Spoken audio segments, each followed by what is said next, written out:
Hello, and welcome to CDW's Tech Talks. This is the podcast where we dig into the technology trends and practical insights shaping how organizations use technology to solve real business processes. I'm your host for today's episode, together with my friend, Ben Boi-Doku. In each episode, we will break down what's happening in the world of business IT, specifically today, security, and we'll show you how to put it into practice in your organization right away. So stick around till the end of the episode for our tech tip of the week, a simple, actionable takeaway you can adopt today. I'm really excited about today's episode. It's episode 1 of 5, where Ben Boi-Doku and I will break down and analyze each finding of our 2026 cybersecurity study. 5 findings, 5 episodes. Ben, get us started. Let's talk about the first finding of the study. Excellent. I'm going to read this one because I want to get it word for word. But key Beauty. finding number 1 was boards are leading cybersecurity decisions, approving record investments while shifting expectations from activity to measurable outcomes. So one thing that we did find is 19.5% of the IT budget in 2025 was allocated towards security. That's up That's amazing. 14.4% 2 years ago. And that shifts a lot of the conversation, right, Ben? Like, I think when cybersecurity was considered just a subset of IT spend, when cybersecurity was, in some cases, even considered part of accounting or part of a cost of doing business within organizations, it was a different conversation, and I think and then from there it shifted into a conversation about IT security was just something complicated that IT did, a subset of IT. But now, because the budgets continue to grow, there's also higher expectations, right? And it's really what this finding is about, isn't it? It's a piece of it because some of the other information we found as well is that 57% of the security leaders that were part of the survey, they found that funding is good and readily available, and it's the highest it's been in 5 years. That's fantastic. I think the increase in spend all sounds like great news. But I think one of the key findings and what key analysis that us and the IDC folks found as well is that expectations continue to be high, right? So folks are needing to say, hey, it's not just good enough for me to say, trust me, I got this. They need to get closer and closer to the business and explain risk in a much different way than they used to in the past. Absolutely. The money is there. Right. The stats from the survey prove that the money is there. The question is, can we prove what we spent that money on, what that spending prevented? Right. I'm And going to say that one more time. The money is there. The question is, can we prove what that spending prevented? I'm going to say that one more time. So this is like take 3 meaning. The money is there. The question is, can we prove what that spending prevented? Yeah, absolutely. But when we talk about quantifying risk, I know there's ways we've talked about. We talk about threat and risk assessments. We talk about even measuring, from a holistic perspective, how well you're doing from a technical security perspective. But can you think of some actionable, quick ways that organizations can get closer to understanding risk when it comes to cybersecurity and business risk? How to bring those two closer together? I think that I'm saying easy, and I'm putting quotes around the word easy. Sure.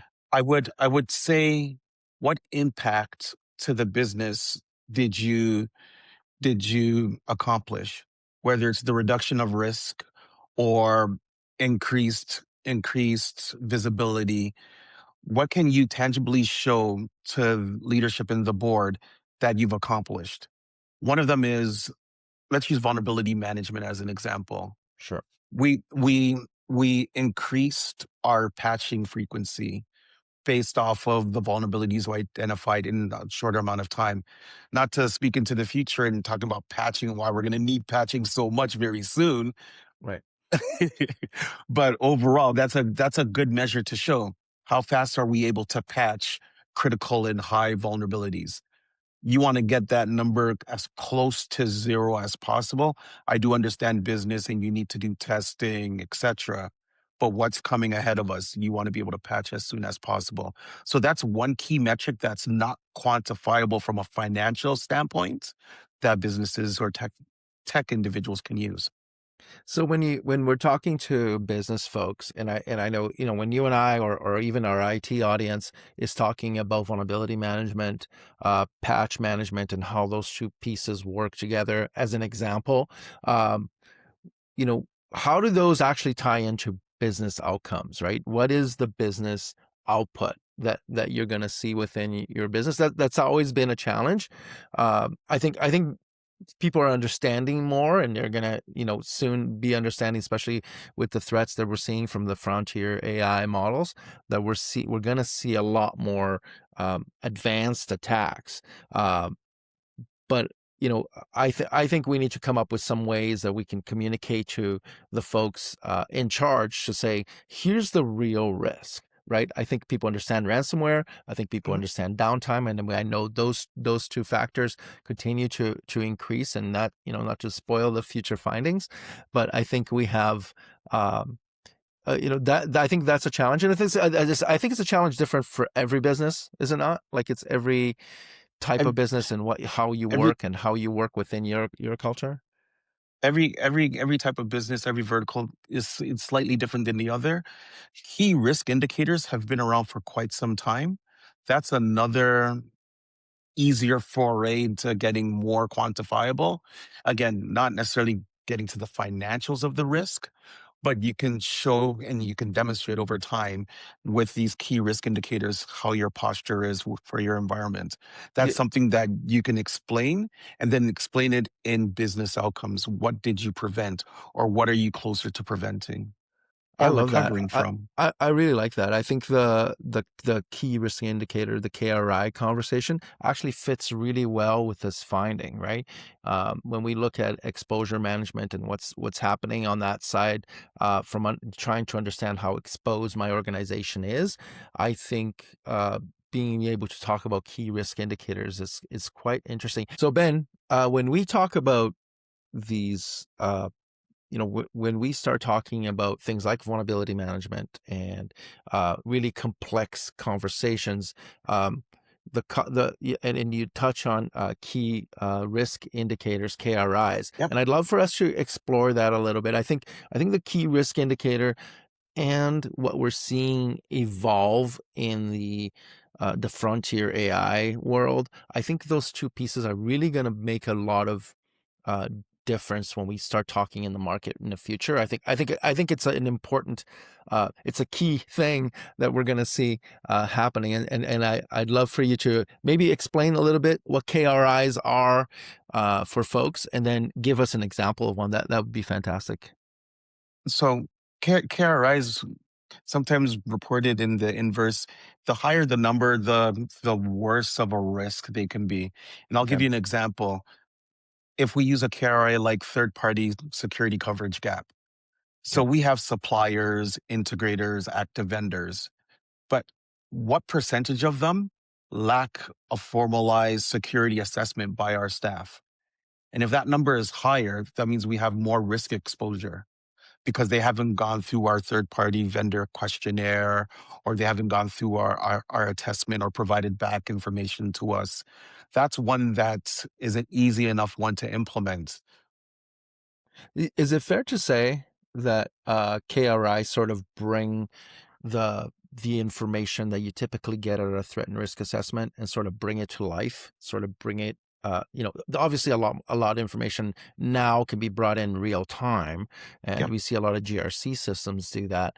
Um, with KRIs now, you're having an ongoing live conversation about the current state of your cybersecurity. Is that fair?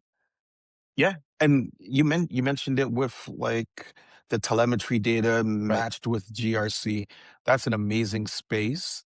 I'm seeing more and more of it recently, especially with the modern threats that we're faced with. So we're leveraging telemetry data from our XDR, EDRs, etc. We're leveraging telemetry data from our continuous threat exposure management systems, and how are we putting those into KRIs to identify what areas are at risk within our organizations. I love that. I love that. And I think hopefully this is a good opportunity as well for this type of technology and this type of visibility to be a little more commoditized and more available. Because I know, large organizations that have huge security teams have all kinds of resources to do this kind of reporting, have folks adjust and measure, and CISOs and global CISOs and CISOs within their structure that can help with this. But the day-to-day person whose job is to either a one person or a less than one person cybersecurity team won't have the capabilities to do that, and hopefully we can bring some of that intelligence and some of the advantage of AI to be able to report on that a little better, and just circle back to the beginning when we talked about the finding, really be able to talk about cybersecurity as an important part of the organization, and start talking about risk with the business folks. Because risk has always been a word that people understand. Like you should be able to talk to your leaders about financial risk. Financial risk is a common conversation, and they understand that. And now cybersecurity is getting closer and closer to that as a practice, right? So I think it's a good opportunity. Absolutely. And what we didn't really touch upon yet is actual financial quantification Right. methods for our cyber risk programs. So one of the most prevalent frameworks in our industry is FAIR, the factor analysis of information risk. And what that does is it's a standard quantitative framework that enables organizations to analyze and measure cyber and operational risk in financial terms. They use things like loss exceedance curves, and where you map your risk tolerance and provide a number. But what it really shows is the the higher financial risk is Right. really at the tail end. So it would be at maybe that 99th percentile of risk. And that's like, those are the extreme cases. Whereas if you look at the risk of a non-material breach happen, those get closer to lower in value, but more frequent. So it gives you that plot in that graph. And what I like about that is they have a common taxonomy of loss. So whether it's financial loss due to legal costs, credit repair, etc., you're able to get that breakdown. Right. And it's an open standard as well, right, Ben? Absolutely.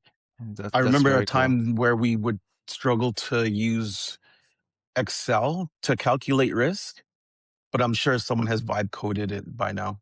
For sure. Yeah. No, and I think there's a real accessibility change that we're seeing for a lot of these things that they used to be only accessible for those who either had the time, the resources, or the ability in house to develop things to use, right? And we're seeing more and more applications that folks can develop in house, and at least to be able to quantify and visualize risk within your organization. So I'm really excited about the frontier AI models in that perspective. I'm really afraid I'm in I'm in of what's That's where coming I'm as well. going. That's where I'm going. I'm very excited, but then I'm also quite worried with all this vibe coded data and applications out there, how many individuals took the time to ensure that it was secure.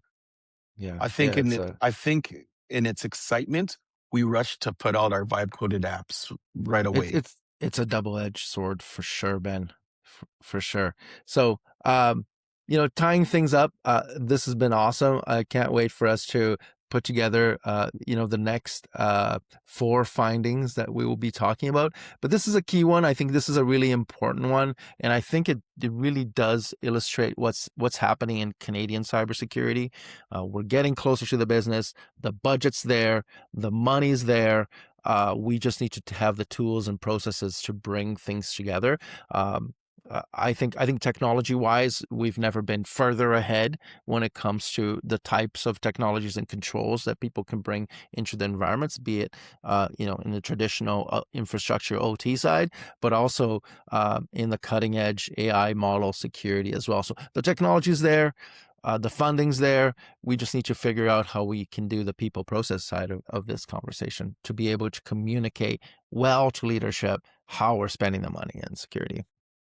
And that leads into key finding number 2. And I can't wait for everyone to join us when we talk about that finding, Maturity paradox, right, Ben? the maturity paradox. Perfect. Awesome. Thank you. And I will see you in the next one.